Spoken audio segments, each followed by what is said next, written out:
এসেছি এবং যারা এই ধরনের ঘটনা আজকে যে ঘটনা ঘটেছে যে কেউ যদি কোনো ধরনের মিনিমাম জাস্টিফাই করার চেষ্টা করে তাহলে পরবর্তী টার্গেট সে হবে এবং পরবর্তী টার্গেট কে আমরা কিন্তু জানি না।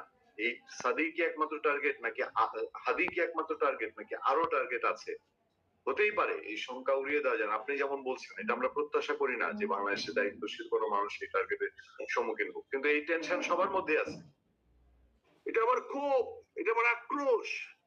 তোমরা কথায় আমি কথায় বুঝতে পেরেছি, আমরা বুঝতে পেরেছি, দর্শকরা নিশ্চয়ই বুঝতে পেরেছে। আমি যে কত পরবর্তী টার্গেট নই তার নিশ্চয়তা কি? আমি যে ঘর থেকে বাইরে আমাকে কানে গুলি করে মারবে না তার নিশ্চয়তা কি?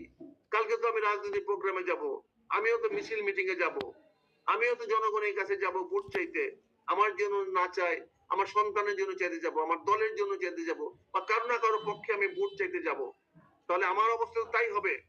আমার কানের নিচে গুলি করে চলে যাবে, আমরা কিছু করতে পারবো না। তাহলে আমরা কি বাহিনী নিয়ে চলবো? আজকে 300 আসনে প্রায় 900 লোক দাঁড়িয়েছে। এই 900 লোককে কি পুলিশি গার্ড দেওয়া সম্ভব? সরকারের পক্ষে কি তাদের নিরাপত্তা নিশ্চিত করা সম্ভব? এত পুলিশ ফোর্স কি আমাদের আছে? 3টা শিফটে